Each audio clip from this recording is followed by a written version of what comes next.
We're talking about getting started with creating video for your business.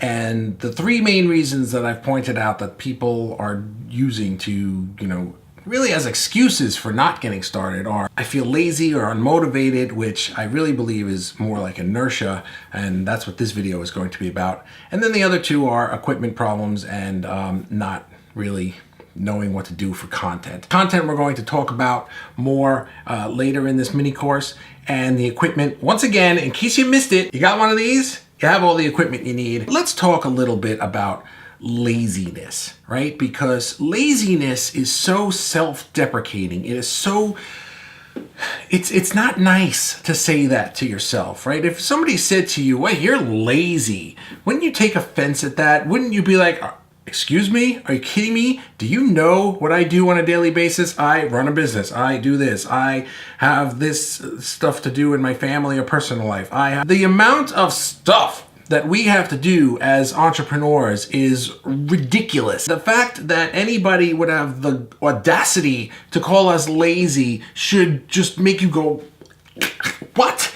No, absolutely not. And yet, that's what we do to ourselves, and not all of us. Maybe you're saying, I don't do that. And then if that's the case, then good for you. A lot of us do, and we're saying, it's like, nah, I don't know, I'm just being lazy, because it's the only way you're being lazy is in your use of terminology. You're being lazy in your language and in your thinking in that case. However, I don't think you're being lazy in your life and your business. I would like for us to be nicer to ourselves. I would like for you to be nicer to yourself. Really. I would really like for you to be nicer to yourself and understand that what we're talking about here is something that we do not have the power to change. And it's one of the laws of physics. It's called inertia. A body at rest tends to stay at rest, and a body in motion tends to stay in motion. So if we have not started doing something that we know we should be doing, we're going to have a difficult time starting to do that if it's a major change in everything in our lives. We already have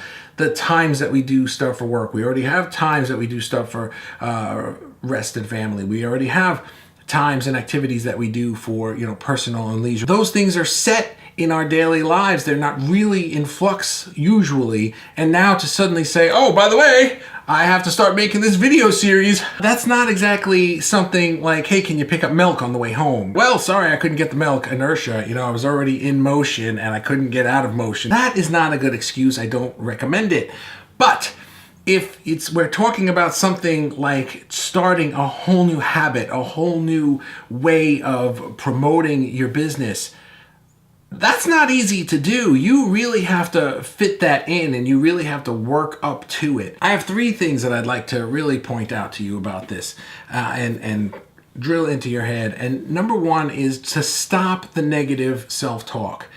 It's counterproductive and it's not true. It really is not true. You are not being lazy. You're just being lazy in your thinking and terminology that you're using, but you're just being mean is what you're being. You're being mean to yourself, and you probably wouldn't allow somebody else to be mean to you like that, or at least I hope you wouldn't. Stop doing it to yourself. It's also counterproductive, because the more you tell yourself you're being lazy, you're being an idiot, you're being a jerk, you're being whatever words you say to yourself to put yourself down for not getting started yet, it's counterproductive in the sense that it keeps you from actually doing the thing that you're putting yourself down for not having yet started to do.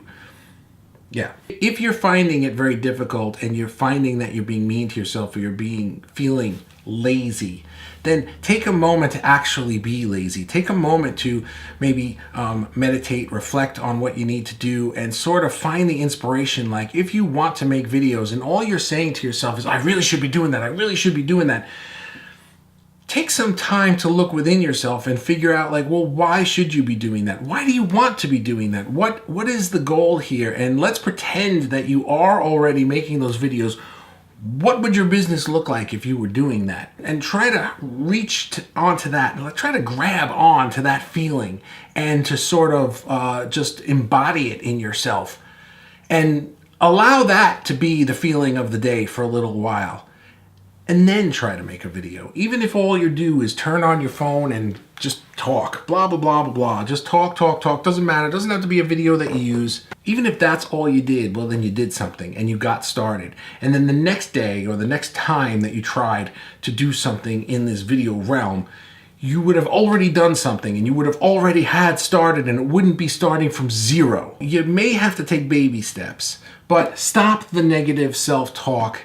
It is counterproductive and it's just mean. So number 2 is to just break this down into steps, right? Because the idea of creating a video series or creating a vlog or having a blog with video or doing lives every day or whatever it is that you're trying to create video wise, the idea of it can be extremely overwhelming, because chances are, if you're at zero, haven't really started yet, you're thinking of the whole thing in terms of this big giant to-do list, and it's like, oh my God, I can never do that. But right, try to remember what it was like before you started your business.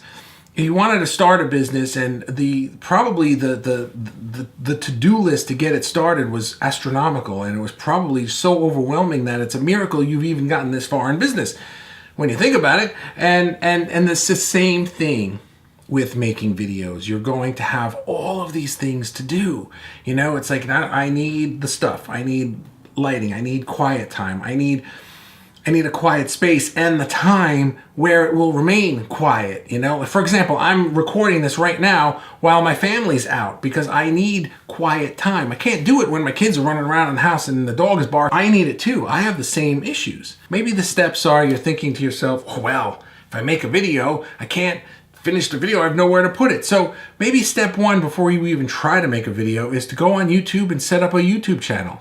Once that's done, it's done. And you'll be looking at it with no videos in it, saying to yourself, now I'm being pulled, I'm being drawn, I'm being called a little bit louder to go make a video so I can put it on my new YouTube channel that has no videos on it. Each little step that you do is going to bring you closer to the end goal of having gotten started. And I think the most important thing to remember is that you really can only make one video at a time. So don't think of it in terms of, I need to get started making videos.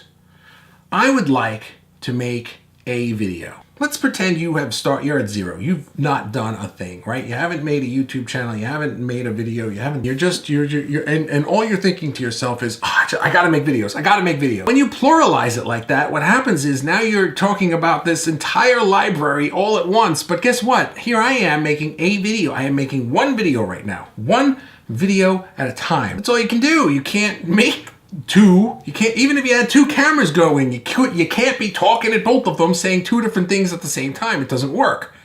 That'd be cool, but it doesn't work. So maybe your goal isn't, I gotta make videos. Maybe your goal is, today I would like to make one video. I would like to make a video. It could be very simple. It could be nothing more than just hold your phone up, turn on the built-in camera, and talk. It doesn't have to be a business video. It doesn't have to be for your audience. It could be for yourself. It could just be anything that you do so that you can say to yourself, I made a video today. And then the next time you can make a video that's for your audience. You can make a video that is, or you could do a live, or you could do something where each incremental step will get you closer and closer to that place where you are now making videos. It will be plural when you actually have them done behind you in time, but you can't do them all at the same time. And the third thing, here's another way that I thought of to really kind of get started. It dawned on me that when people are like famous writers, one of the things that writers do all the time is they read. Writers read a lot. They read vigorously, and they're just constantly reading other books and learning language. They're learning the writing skills. They're learning writing styles, learning how to hone their craft. But one thing you could do if you want to start making videos is start watching videos. It's very easy. You just sit down, you put on your phone or your iPad or your computer or whatever, your television, you put on YouTube and you start watching videos. You're watching a video right now. So start watching videos. Start figuring out who are some YouTube channels that you like, or who are some other entrepreneurs in your space that make videos that you can watch and learn from. Don't just watch them mindlessly where they're just on in the background, but think of it more as like a study session where you're going to either learn from the content as you're doing right now in a course setting, or you're learning from their style, from their language, from their camera movements, or from their camera placement. Obviously, I don't have camera movements right now. My camera's on a tripod. But so if, let's say this was not a video about, making videos, but just any general video, you could look at this in terms of like, how does he dress, or how does he frame his picture, and how does he crop the image, and what kind of stuff does he put in the background, and I notice he does this a lot, or he does that a lot. And then you could watch other people's videos and compare the two. When I was watching Bobby, he was just sort of standing there speaking, but when I watched this other person, he's out and about, out in the world with his camera rather, on a tripod and on a handheld thing, and there's a lot of motion and a lot of movement, and I would like to make videos more like that. Or I prefer this other way, or I prefer this third way that I found. You could think of it more along the lines of finding your preferences. You can watch other people's videos and learn from their styles, learn from their mannerisms, learn from the things that they do in their videos that you like and would like to emulate.